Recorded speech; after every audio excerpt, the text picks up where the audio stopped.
Hezbollah के अपने video viral करने शुरू कर दिए हैं।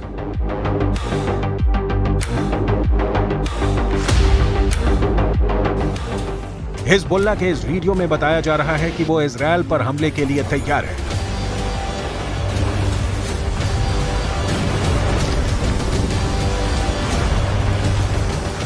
इस वीडियो में हिजबुल्लाह का मैसेज साफ है कि उसका अटैक ऐसा होगा जो इजरायल रोक नहीं पाएगा।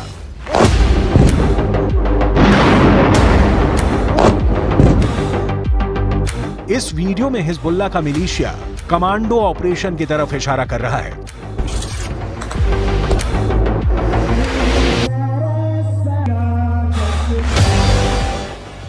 इस वीडियो में हिजबुल्लाह बता रहा है कि उसके कमांडो मोटरसाइकिल पर आएंगे और इजरायल की सेना भागती हुई नजर आएगी।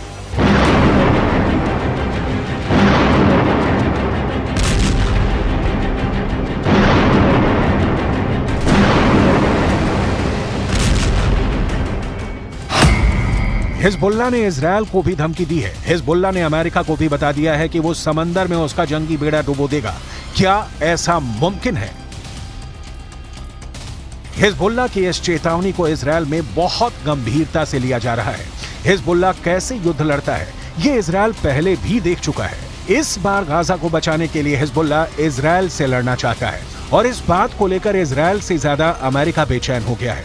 ये दोनों देश हिजबुल्लाह को आतंकवादी गुट मानते हैं, जबकि रूस, चीन, कतर, ईरान और भारत भी हिजबुल्लाह को आतंकी संगठन नहीं मानते। संयुक्त राष्ट्र भी हिजबुल्लाह को सिर्फ एक मिलिशिया मानता है, लेकिन हिजबुल्लाह की नई धमकियों के बाद कई सवाल उठे हैं।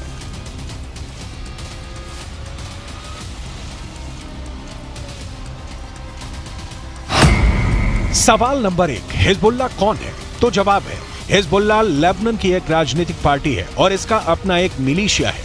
सवाल नंबर 2, हिजबुल्लाह की ताकत क्या है? तो जवाब है, हिजबुल्लाह के पास 1000 लड़ाके हैं, जो लेबनान की आर्मी से भी खतरनाक फोर्स मानी जाती है। सवाल नंबर 3, हिजबुल्लाह क्यों इजरायल और अमेरिका को धमकाता है? लेबनान में हिजबुल्लाह संगठन को खड़ा करने वाला है ईरान, और ईरान अमेरिका और इजरायल का सबसे बड़ा दुश्मन कहा जाता है। सवाल नंबर 4, हिजबुल्लाह को इजरायल क्यों इतना बड़ा खतरा मानता है? हिजबुल्लाह ने रूस की फौज के साथ मिलकर सीरिया से आईसिस को पूरी तरह खत्म कर दिया। हिजबुल्लाह ने ईरान के ऑर्डर पर सीरिया में युद्ध लड़ा और अब वहां तैनात है। सवाल नंबर 5, क्या हिजबुल्लाह इजरायल को हरा सकता है? हिजबुल्लाह 2006 में इजरायल के खिलाफ युद्ध लड़ चुका है। 34 दिनों तक चले इस युद्ध में इजरायल को सीज फायर के बाद लेबनान से पीछे हटना पड़ा था।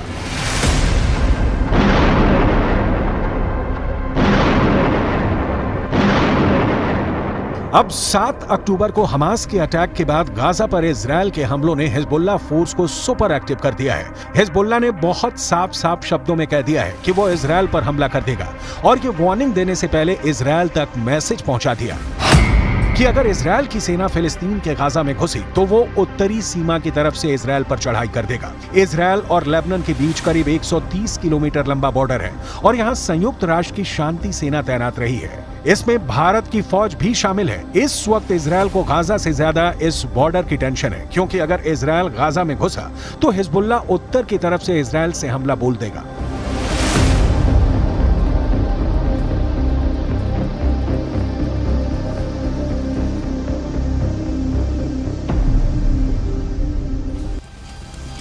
हमास और इजरायल की सेना एक दूसरे के खिलाफ कितनी ताकत रखती है और क्या हिजबुल्लाह वाकई इजरायल के लिए ऐसे हालात पैदा कर सकता है कि वो उसे हरा दे? इसे समझने के लिए आपको हिजबुल्लाह की उस चेतावनी को समझना पड़ेगा जो उसने अमेरिका को दी है, क्योंकि अमेरिका ने अपनी नौसेना का कैरियर बैटल ग्रुप भूमध्य सागर में पहुंचा दिया है।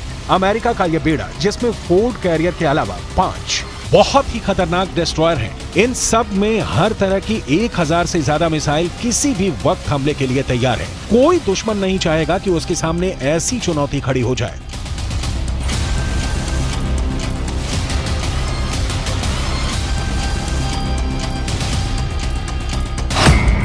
इस वक्त ये कैरियर इजरायल के गाजा में पश्चिम में भूमध्य सागर में तैनात रहेगा और वहीं से ऑपरेशन चलाएगा। उसकी रेंज में लेबनान भी होगा, सीरिया भी होगा, तुर्की भी होगा और मिस्र के आसपास का इलाका भी होगा। यहीं से ये इजरायल के एयर स्पेस को सुरक्षित रखेगा और हमला भी कर सकता है। ये सब ऑपरेशन अमेरिका के फोर्ड क्लास के कैरियर और उसके बेड़े में मौजूद बड़े बड़े डिस्ट्रॉयर पूरा कर सकते हैं। ऐसा अमेरिका पहले इराक में कर चुका है, उसने अफगानिस्तान में करके दिखाया है और ईरान को भी वो लगातार धमकी देता रहा है। इजरायल के लिए भी जेराल्ड फोर्ड कैरियर को भेजना एक बड़ा युद्ध छेड़ सकता है।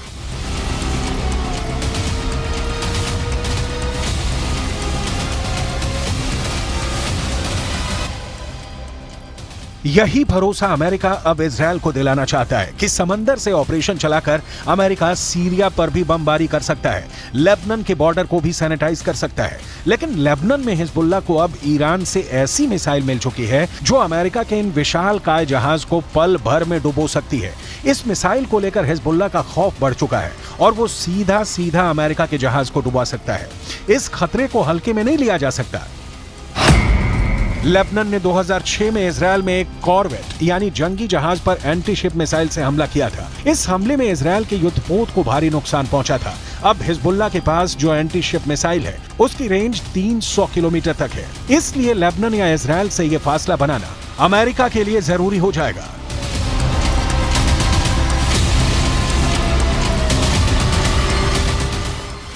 इसमें कोई शक नहीं कि हिजबुल्लाह की लीडरशिप तेहरान से मिलने वाले ऑर्डर पर काम करती है।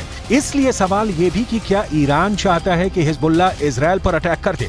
ईरान ये भी बहुत अच्छी तरह से जानता है कि इस वक्त इजरायल बेहद कमजोर है या फिर अमेरिका की शक्ल में उसे नई ताकत फिर से मिल गई है।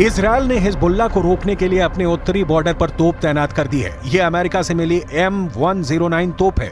155 मिलीमीटर की ये तोप टैंक नुमा बख्तरबंद गाड़ी पर फिट कर दी गई है और ये 1 मिनट में 4 गोले दाग सकती है। इस तरह से देखा जाए तो लेबनान बॉर्डर पर इजरायल ने अपनी तैयारियां पुख्ता की हुई हैं। वहीं लेबनान की तरफ से आप इजरायल की एक पोस्ट देख सकते हैं। यहाँ रेडार भी लगे हुए हैं और इलेक्ट्रॉनिक सिस्टम भी जो हिजबुल्लाह की हरकतों पर नजर रखते हैं।